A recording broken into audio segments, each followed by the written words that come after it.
When you're on your right path and you have passion for what it is that you do, that the universe conspires with you because you're aligned with source energy. You become part of the creative process.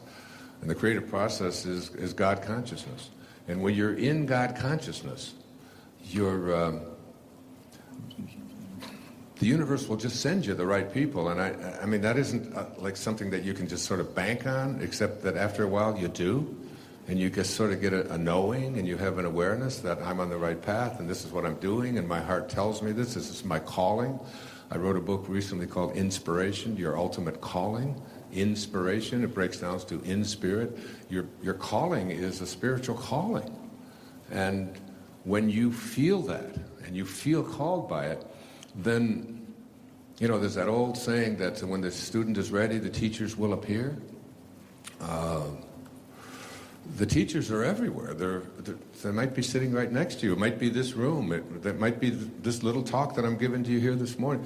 You don't know. I mean, I really don't know how to talk about writing, because writing isn't something that I do.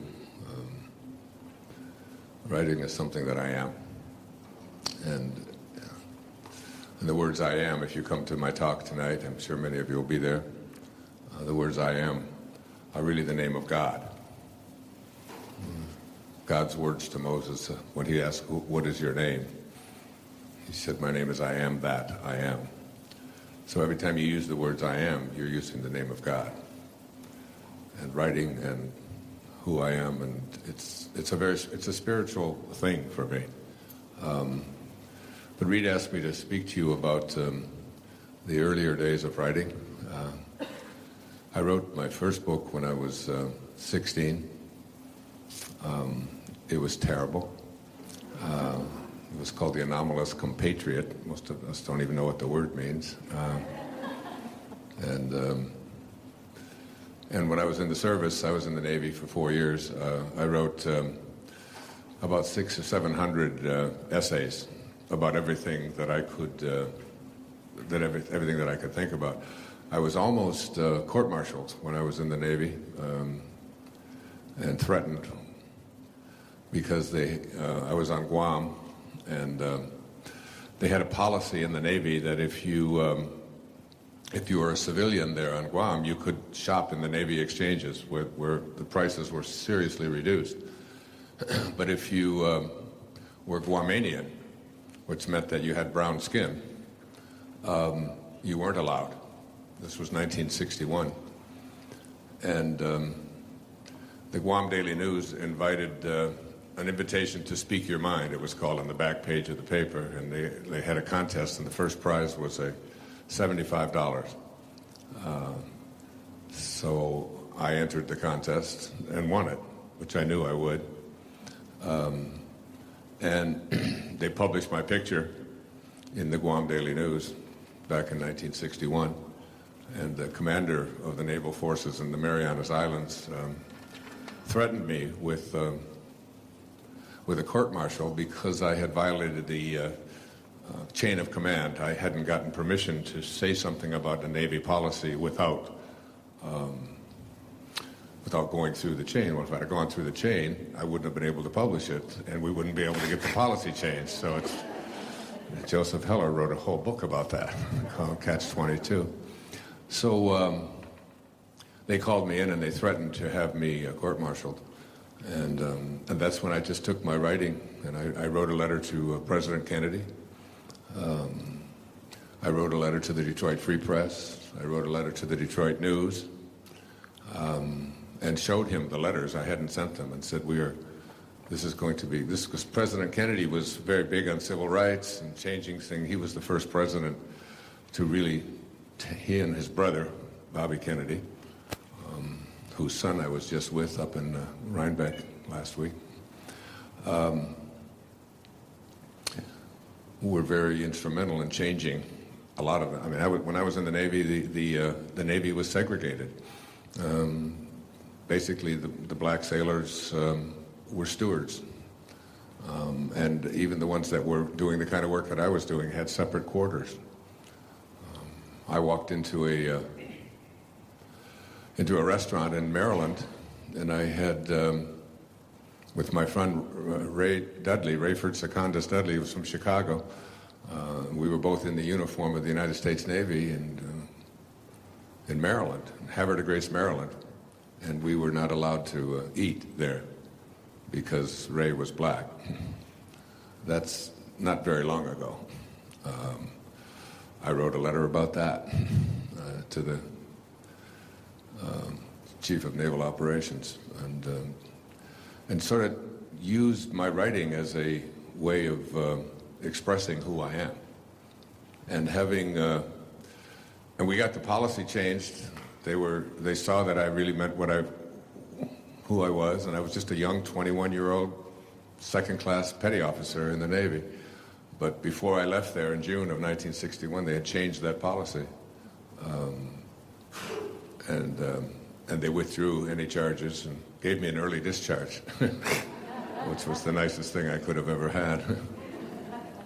And then got out at the age of 22 and went to the university and got my PhD after 8 years, and started writing. I was writing articles and essays. I had a whole series of almost 700 essays that I had written on every subject that you could imagine. And I was also a voracious reader, which is the way I think you learn how to write, by reading.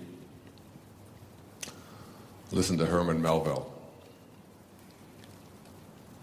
in Moby Dick. For as this appalling ocean surrounds the verdant land, you hear the image?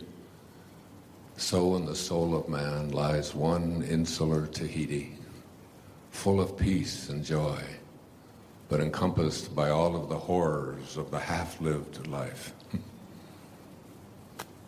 I memorized that when I was a teenager because writing just doesn't get much better than that with the imagery and so on. And you get to be a great writer by being a great reader, I think. And I wanted to write something. I was writing textbooks. I had written 3 textbooks plus a doctoral dissertation, which is another book. And I came upon this idea of writing a sort of a common sense approach to how to manage your life. And my feelings at that time in my early 30s was that people's lives were out of control because they just didn't use common sense. I often say that my success in writing about psychology wasn't because of my training. It was in spite of it. Because I was trained to be a Jungian analyst for a while, and I was trained to get people to go back into their past and examine the kinds of struggles and traumas that they had gone through and overcome them, and then somehow the present will become better if you resolve these things. And it just didn't make sense to me. It just, I lived in an orphanage. I knew how to get along in life. I knew how to rely upon myself. And self-reliance was the theme of your erroneous zones. And I would write about that. And I was teaching, I was a professor at a university in New York, St. John's University. And my lectures were all based on what I was going to write. And I wanted to write a book that would reach people. And so and a big theme of my life, and I've just done a new public television special that will be airing in March. And it's based on the new book that will be coming out, which will be a mind blower. This new book, Wishes Fulfilled. It's going to revolutionize the way people think about who they are, and also about their relationship to God. As you'll hear tonight, if you're there tonight. Are you coming tonight? Most of you coming tonight? Okay. So you'll hear me talk about that tonight. But it's so. Here's the theme. If you want to accomplish something, anything, you must first expect it of yourself. And I mean, if you're writing anything down or if you're tattooing anything to the inner forehead of yours that you can remind yourself of, ask yourself, what do you expect of yourself? You know? And do you expect to be ordinary or do you expect to be extraordinary? Because you've been raised to be ordinary, which isn't bad. Because to get to extraordinary, I think of myself as an extraordinary person, and I have extraordinary accomplishments, but my life is very ordinary in many ways. I mean, I have to fill out the forms just like you do, and I have to stop at red lights, and I have 8 kids, all of who, you know, have all of their issues, and I have to obey the rules and get along, and I will die too. You know, I mean, it's like, and I have grandchildren and children that are, you know, that I've devoted my life to being this ordinary. But extraordinary encompasses all of ordinary. And then it's the gap between ordinary and extraordinary where I'm speaking to you right now.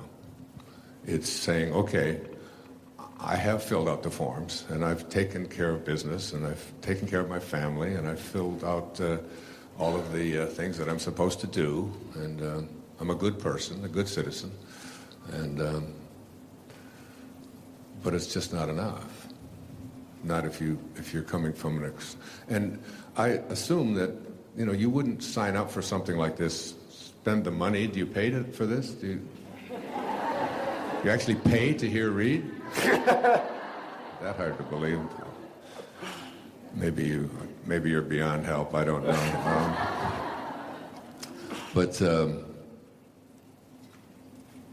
And you wouldn't come and spend a whole day, and you wouldn't be here if you didn't have a vision or an expectation for yourself. But even as you have an expectation for yourself as a writer, do you have an extraordinary expectation for yourself as a writer, or do you have an ordinary one? And you can always look at that concept of moving into exalted levels. See, what has always fascinated me is people who live at extraordinary levels of awareness. I'm right now reading the biography of Stephen Jobs. Jobs. I don't know why I call him Jobs, but I mean, it wasn't the book of Jobs. I don't know. And as weird as he is, and you look at his history, and if you think his is weird, if you knew mine, I've wallowed around in the depths of struggle and weirdness. And I've listened to my own inner voices, and a lot of times they take me in a very different direction than they take other people. But extraordinary consciousness is, and I was deeply and profoundly moved by a man named Abraham Maslow when I was a doctoral student, and sought him out, and he talked about self-actualizing people as people who live at a different level of awareness, who have a different set of values. And I was so intrigued by his teachings when I read an essay called The Whole Man, a 57-page essay about what these people are like, that he called self-actualizers. And I've written about it myself. I wrote a whole book based on that, about how to raise children on it, called What Do You Really Want for Your Children? I wrote a book called The Sky's the Limit, which was based upon how to apply that sort of self-actualizing theories in our own life. And I've lived by it my whole life. So when I published Your Erroneous Zones, and the interesting thing about Erroneous Zones, which is a book that today has, I'm not sure really, but it's in the neighborhood of 60 million copies out there in 47 languages. I mean, it's in like 5 different languages in India alone. I mean, it's in Chinese, and a lot of the countries that it was banned in when it was published, all the communist countries, we had to smuggle the books in. Or now it's published in Belarus and Polish and Bulgarian and so on. And my vision for myself and for this, especially for this book, was all revolved around this idea of writing from a place of where my heart was. I wrote Erroneous Zones from my heart, and speak to you about it now from my heart. And when I finished publishing it, and I went to the publisher, I had an agent, and one of the things I believe is that when you're on your right path and you have passion for what it is that you do, that the universe conspires with you because you're aligned with source energy. You become part of the creative process. And the creative process is God consciousness. And when you're in God consciousness, the universe will just send you the right people. And I mean, that isn't like something that you can just sort of bank on, except that after a while you do. And you just sort of get a knowing, and you have an awareness that I'm on the right path, and this is what I'm doing, and my heart tells me this is my calling. I wrote a book recently called Inspiration, Your Ultimate Calling. Inspiration, it breaks down to in spirit. Your calling is a spiritual calling. And when you feel that, and you feel called by it, then, you know, there's that old saying that when the student is ready, the teachers will appear. The teachers are everywhere. They might be sitting right next to you. It might be this room. That might be this little talk that I'm giving to you here this morning. You don't know. I mean, but I just read something by Mary Oliver. Anybody in the room know who Mary Oliver is? Let me see. Yeah. She's a very famous poet who lives out on Cape Cod. And they ask her, what's your formula for success? She's 71 years, my age, 71 years old. And she said three things. She said, one, pay attention. Just pay attention. Two, be astonished. You know, live from a place of bewilderment. And three, tell other people, which is what you're here for, to tell other people. Just do that, she said, and pay attention. And notice when the right things come up and when the right people, and get your ego out of it. So let me tell you the story of how Erroneous Zones was published. And then I'll tell you what I did with it, and then I'll take a few questions. And Reed, you tell me when to stop. Yeah, so, no problem. I was lecturing at St. John. I was a professor, associate professor at St. John's University in Queens. And all the years that I was a graduate student, which was a lot, 8 years of college after the Navy, I would sit in a classroom and I would always be astonished at how bad the lecturers were, how bad the teachers were, the professors were. Not about how that they didn't know their business. They knew their stuff. I was at the University of Michigan, and I was at Wayne. These were very good schools at Wayne State University, but they were just bad. They would look out, and their audience would be bored, and they would be. And I can remember sitting there in my 20s and thinking, when I am on stage, not if I am on stage, because I knew that I would be on stage. Because I'd already spent 4 years in the Navy, and I was giving lectures on philosophy, epistemology, things like that over there on Guam. I mean, I was a very different kind of sailor than they had to encounter. And I can remember vowing that because I just knew I was going to become a school teacher. You know, and I started out just as a high school teacher. I knew that when I taught classes, my classes were going to be entertaining and compelling and interesting and fascinating and exciting, and I wasn't going to read to them from my notes, and I was going to, come there and just entertain and get people to want to hear more. I mean, I feel that way right now. I just feel like, right here in this room. I watch my audience. Are you paying attention? Are you interested? And if you're not, I'll go off into another area. I'll tell a joke or make it funny or tell a story, whatever it might be. But do you remember that when you were in college and high school? How bad these teachers were? Not bad at teaching necessarily, but bad at just communicating, just making it fun. I mean, who are the teachers? Who was your favorite teacher? What was the, you can, I'm sure every one of you have a favorite teacher, and you can, that was the person that made you laugh, that was interested in you, that could make it come alive, right? And the endless, boring lectures that you went to, that you, so I made up my mind that that was what I was going to be. So when I took this position as a professor at St. John's University, I made my classes come alive. It didn't matter what I would. Sometimes I taught tests and measurement. You know, like, how do you make tests and measurement come alive? And, first time I went in there, I told everybody that this is all graduate students. I said that everybody in this room, I'm going to give a test next week. It's an IQ test, and your grade will be determined about how well you do on this. And I had them totally convinced that their whole life and whether they were going to go on in graduate school was dependent upon how they did on this test. I scared the shit out of them. I mean, it was like, and I said to them, as I passed out the test, you know, and it was, I said, this is what you do to your students all the time with these tests that you're making them take. And so, do you see the anxiety? Do you see the stress? And I taught tests and measurements from the perspective of intelligence tests measure how well you take intelligence tests. That's all they measure. They don't measure anything else. And they aren't predictive of anything. Anyway, so I would make it come alive. And they would walk out and I'd say, yeah, you don't have to worry about that. You're going to pass this course. You just have to. Because my lectures started, and I would use a lot of humor, and sometimes it was salacious, and sometimes it was, you know, and I thought of myself as sort of a frustrated comedian, so there was a lot of laughter and having a lot of fun.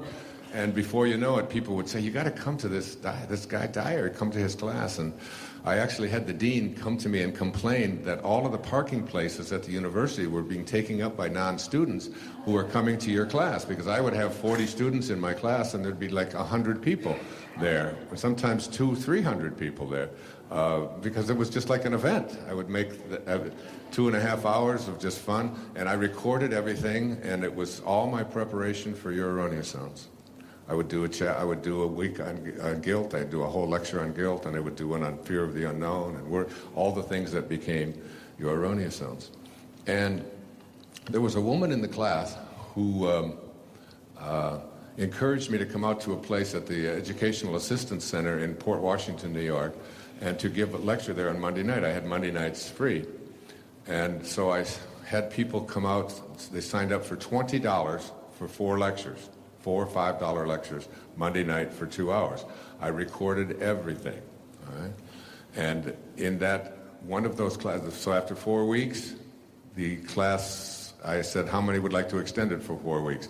Not only would they extend it, but they would bring more people. The next class, we had 20 in the first class. The second class, we had 80 people, and we were overflowing. And 3 years later, at Schreiber High School in Port Washington, New York, we had 1,200 people every Monday night paying $20 a lecture, and I was going home with paper bags full of money that I didn't even know what to do with. It's true. Big shopping bags filled with $20 bills and so on. So in the audience there one night was a woman named Harriet Pine, and Harriet saw some kind of potential. Her husband was Artie Pine, and he was a literary agent in New York, someone that who has passed on now, but Reed knows, or knew, and his son took it over. And he sent me a letter and asked, and now I had written all these notes on your erroneous zones and given all these lectures on erroneous zones, and I had Artie called me up and he said, would you be interested in, my wife tells me something, would you be interested in doing a book on what you're writing about? And I was so excited. I thought, this is like, pay attention. When the student is ready, they'll happen, they'll show up. The problem is that they're always there, you just don't notice them, because we don't go through life paying attention. We don't notice the room, we don't notice everything, we just don't pay attention. So I sent him an outline and a sample chapter, and he made an appointment with a guy named Paul Farges. I don't know if did you know Paul? No. No? He was the head of a company at that time called T.Y. Kroll. publishers. And Funk and Wagnalls was a division of T.Y. Crow. So I went for this meeting in the city, in Manhattan, met Paul, and as I sat down with Paul at his desk, he looked like he was so sad and so depressed. I was a therapist, and I looked at him, I said, "What is going on with you?" He's a man in his 30s, and he said, "Well, you're not here to talk about me." He said, "You're here to talk about your book. Tell me about it." I said, "No, I don't want to talk about my book." I said, "We can do that anytime." I said, "What's going on with you?" And this is a big part of this whole story, because it's like I got my attention off of myself. I was hearing Cheryl talking about whether your picture is going to be on something, and, you know, me, what's in it for me? And you really need to get out of that consciousness and shift out of the ego and into the world of spirit, where your motivation for writing is to serve, you know, to reach, to assist, not to make money, not to, I'm hearing you talk about getting self-published and all of that, but by and large, if your energy isn't on just improving the quality of life for someone, whatever kind of book that you're writing, then it's very likely that you're not going to reach the levels. It's like Thoreau's definition of success was the best ever. If you advance confidently in the direction of your own dreams and endeavor to live the life which you have imagined, you will meet with a success unexpected in common hours. It will chase you. That's a hard one for so many people, because we're so determined that we're the ones who are going to do it. At any rate, I sat there and talked to Paul. He said, he said, if you really want to know, he said, my wife last night, we have 2 children, ages 6 and 9 or something, and he said, my wife last night told me that she wants to get a divorce, that she's seeing someone else. She's not in love with me anymore. And he started sobbing, tears rolling down his face. And he said, and we sat there for 4 hours. And I did therapy with him, if you want to call it therapy. I talked to him, gave him what my advice was, what I would do, how you could handle this, how you have to understand that sometimes these things that come into our life are the greatest gifts that we've ever been given. It's hard for you to see now. And the truth of it is he's remarried now and so on after many years. But and then I left, and we never got around to my book. And Artie called me that night. He said, well, how did it go? And I said, we never talked about my book. And the next day, Artie called and said, you've got a contract. He said, Paul said to me, I don't care what this man writes. I want him with us. That's a true story. And, yeah, thanks. I had all these lectures that I had been giving at the university that I had been taping, and I went away and I wrote the whole thing after another experience in finding my father, and it's another story altogether. Push that one over there. And I went and I wrote the whole thing out. I sent the manuscript into them. We went through the process, and the book was published. The title was sent to me by a former student of mine named Susan Foti, Sue Foti. And I had just asked, as I had asked everyone, I'm writing this book. It's about common sense. It's about the mistakes that we make. It's the mistakes in thinking. It's about the errors in the way that we think. And she said, it's about errors in the way you think? I said, yeah. She said, what about erroneous ones? And so we submitted it, and people thought they were getting a sex book. It's true. I went into a bookstore in Des Moines, Iowa, and there was my face on a book right next to Debbie Does Dallas, and and the pizza man always delivers. It's true. I looked at it, I said, there's my smiling face up there. The guy who looked at it said, well, this must be where this goes. So so now I've got a book. Now, I was selling a lot of books because I still had this thing going over in Port Washington. First night it came out, I think I sold like 1,000 copies. We just had it over there, and People magazine later came and did a story of me, and they saw me, taking in the $20 bills, but it was, at that time, it was $7 for the book, and $6.95 in hardcover is what the book was. But I was selling books at the place and so on. But you see, if you want to accomplish something, you must expect it of yourself. And it wasn't that I wanted to have a bestseller. It wasn't that I wanted to make a lot of money. It never occurred to me. That was just that's all stuff that came after me. It's all stuff that chased me. I just loved what I did so much. And I loved this book so much. And I felt that it had really a lot to offer, and people were reading it and saying, wow, this really means something.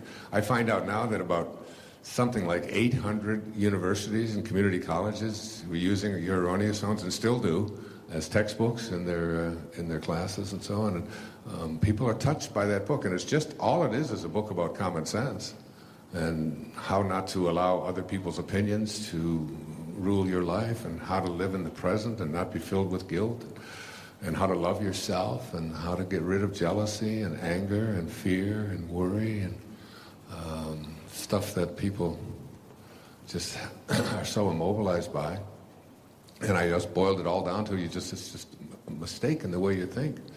So I just had such a different vision for myself, and I was so excited about it that I started doing, there's a guy in New York City, his name was Long John Nebel. Any New Yorkers here? Remember that name? Remember Long John Nebel? Anybody?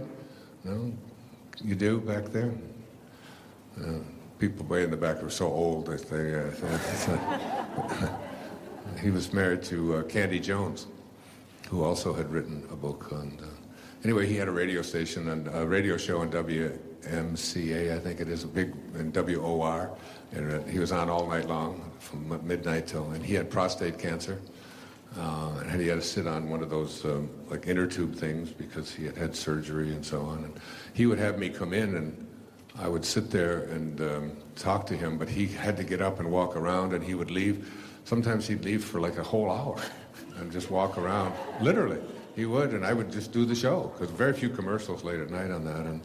And the next day, you couldn't find my book anywhere, and I just kept coming back and doing that, and doing radio shows, and it got so exciting. And I contacted every radio show. The first radio station I ever did was in West Babylon, New York, WBAL, some little 15-minute radio show. So I would call the publisher and find out, always want to know, how's the book doing? How's the book doing? And they'd say, well, they had what we call a list mentality. 3 months it'll be on this list, and then we'll go on to the next list of books and so on. But I didn't have that expectation for myself. I had an expectation, this was too good to just be out there for 3 months and then to be put on the back shelf and become something that people forget about. So I said, when are you going to print a second printing? And they said, well, we have to sell the first printing first, and you're very unknown, nobody knows who you are. So I called up Albany, and I became a bookstore.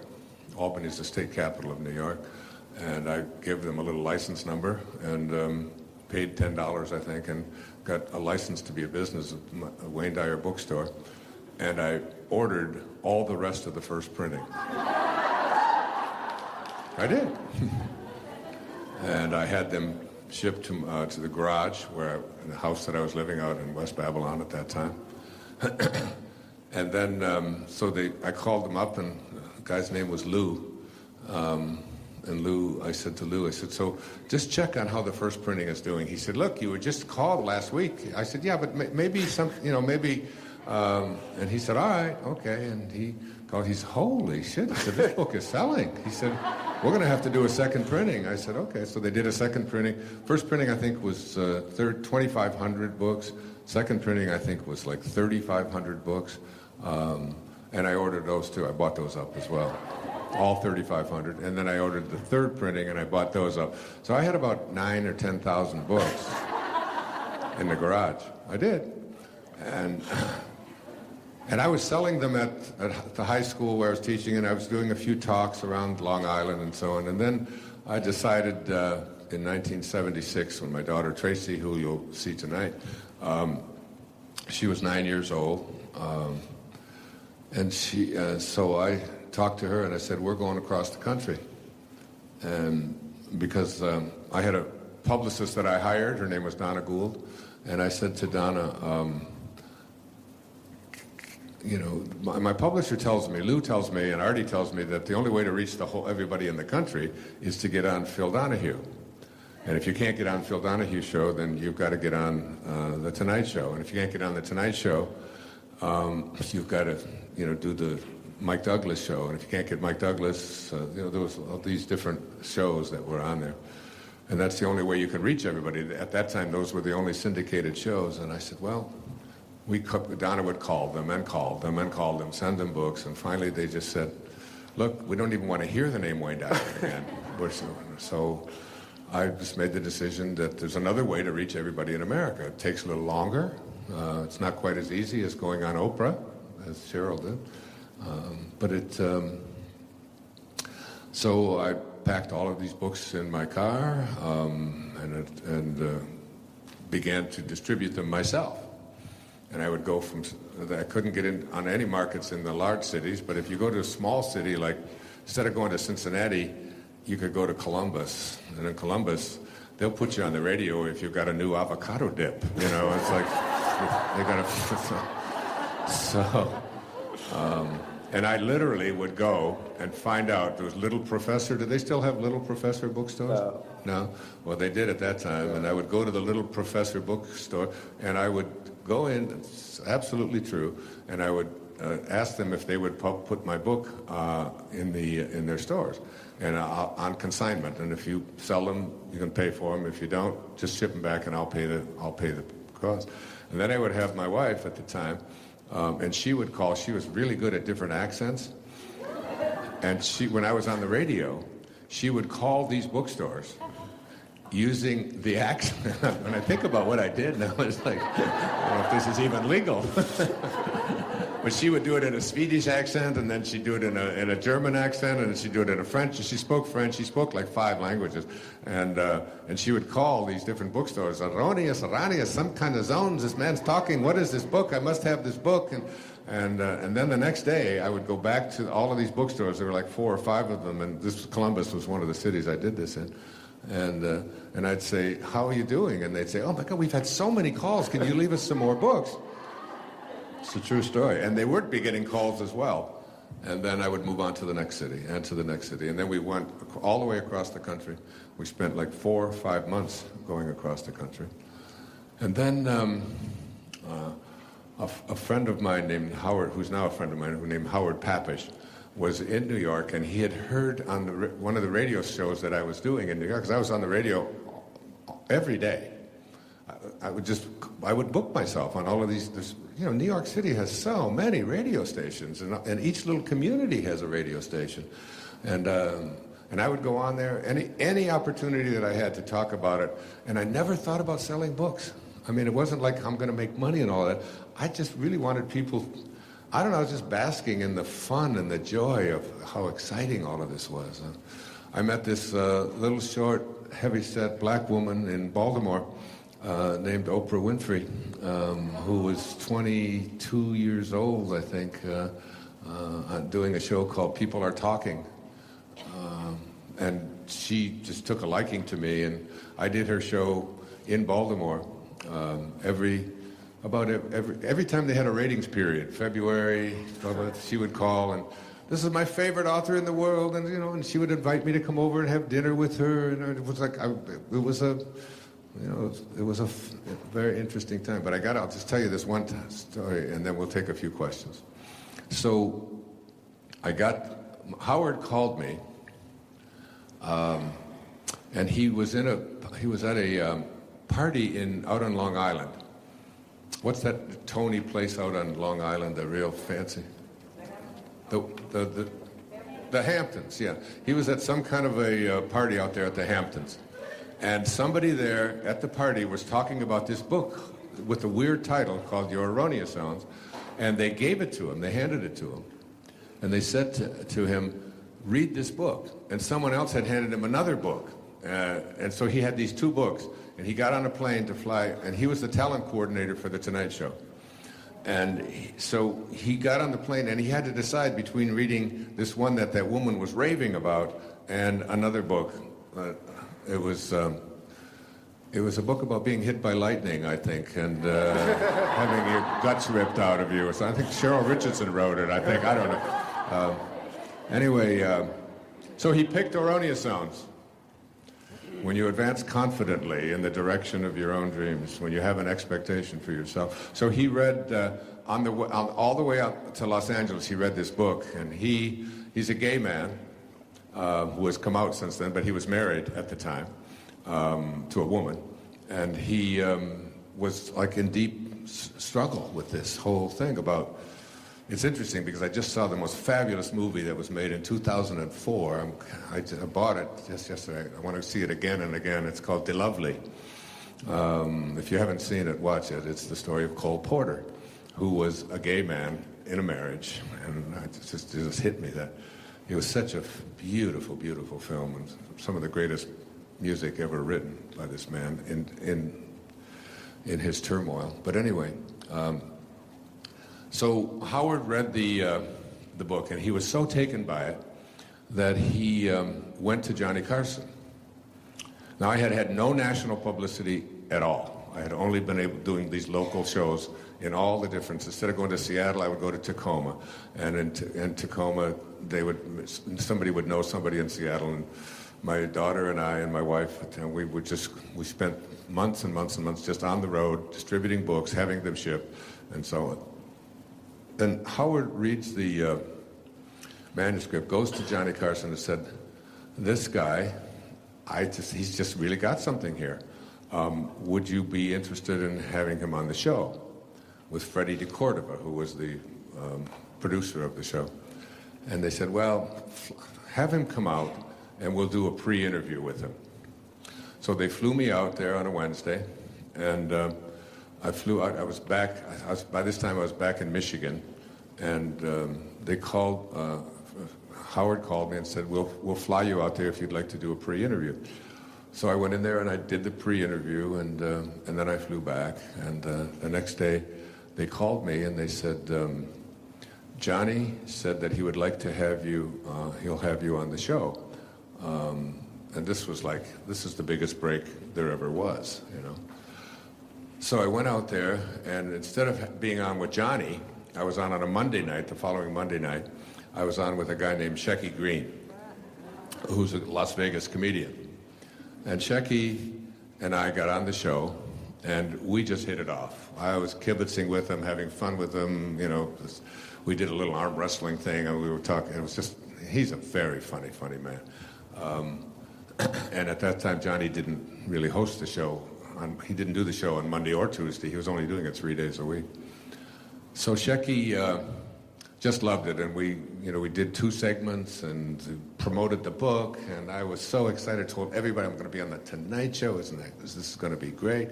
First guest I was on with was the first guest on the show that night was Steve Allen, someone I had been watching since I was a little boy, and had always said that when I talked to Steve Allen, I mean, this is all stuff I knew when I was a kid, truly. But that's another story. So we do the show, and it's Monday night, and I fly all the way back to Michigan to pick up my car and stay on with the journey. And I get a call from when I was at the airport. They said, "This is the first time in the history of the Tonight Show that the show has been preempted." It was the Republican National Convention in Kansas City, Missouri, and what's the guy's name? The Republican guy who was wounded in the war, had the withered arm. Bob Dole. So Bob Dole gave the keynote address that night on the Republican National Convention on Monday night, and he went over, and they stayed with it, and NBC stayed with it, so they preempted the show. So everybody that I had told that I was on the Tonight Show, it turns out I wasn't on the Tonight Show. It had never happened before. So I get back to Michigan, and I'm all upset and, wondering, wow, what kind of bad luck is this? And I get a call from Howard on Tuesday after I'm all the way back there. And he said, we were at the meeting this morning at the Tonight Show, and they were talking about you last night and how great it was, even though it didn't air.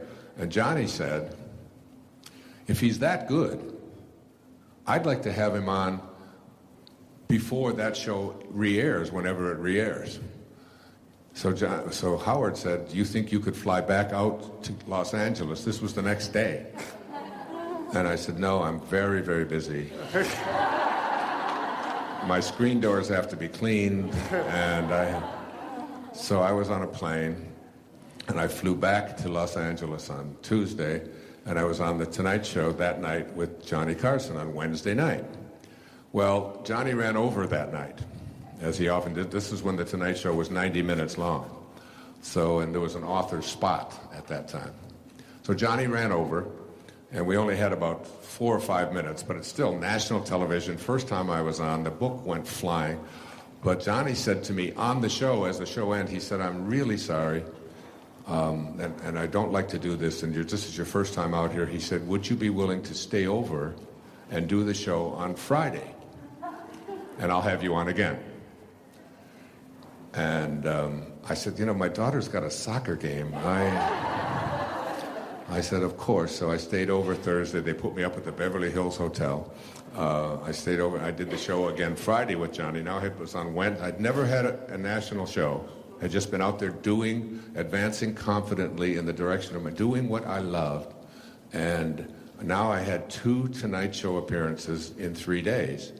And then on Monday, they replayed the show from the previous week that had been preempted. And I had 3 Tonight Show appearances in 5 days, from Wednesday to Monday. And the book just went soaring. Yeah. And after that, it was Mike Douglas, it was Merv Griffin, it was Phil Donahue, who didn't want to hear the name Wayne Dyer. I did 4 full 1-hour shows with one with Ayn Rand, which was like one of the great moments in my life. I became like a fixture on that show. Then John Davidson, then Dinah Shore. Remember Dinah Shore? Dinah Shore had her own show. I became the psychologist on the Dinah Shore show for 87 consecutive weeks. I was on her show once a week. And it just went on and on and on. And all it boils down to is like advancing confidently in the direction of your own dreams. And endeavoring to live the life which you imagined, which you're filled with joy, and success will chase after you. It will chase after you. You just keep following, and you're not doing it so that you'll make money and be famous and get on the New York Times bestseller list. All of those things are just bonuses that come from you fulfilling your dharma, living an inspired life, and not being willing to take no. And it's still going. That was 1976. That was over 40 years ago. And we're still doing it. People still come. And tonight there'll be about 2,500 people there. I got 8 kids that don't listen to anything I say. And now everybody wants to hear everything I say. And we have a new PBS show coming out in the fall. So that's basically, it's just in that knowing. And the truth of it is, Reed Tracy and I are like brothers, or I always say, I just never know. One day you're my brother, the next day I'm your father, the next day you're my father. We talk about so many of the things that Hay House undertakes, and so many of the really great ideas, the very successful books have come just out of our conversations about these kinds of things. I'll meet someone and say, I just want you to tell your story, and I'll write a foreword for it, and they'll publish it for you, and you just never know. You just, as long as you just stay inspired, and then public television. I mean, I could tell you the same story about public television, because how many public television specials people have done? So many people have done them, and they only last one time, one pledge period, March, maybe again in August, and so on. But I did it totally different with PBS. Reed and I and Louise, we put up the money for the first PBS show ourselves, And then I said, I will visit every station in the United States. And I've made, I thought it was 176, but Nikki told me it's over 200. Over 200 station visits. That means 4 hours on each one of those shows, often paying my own expenses, staying in very inexpensive hotels, and going into that city. It doesn't make any difference in raising money for them. City after city, pledge period after pledge period. And now, these pledge shows, I think the total amount of dollars raised by the PBS shows exceeds $200 million in the last 12 years raised for public television.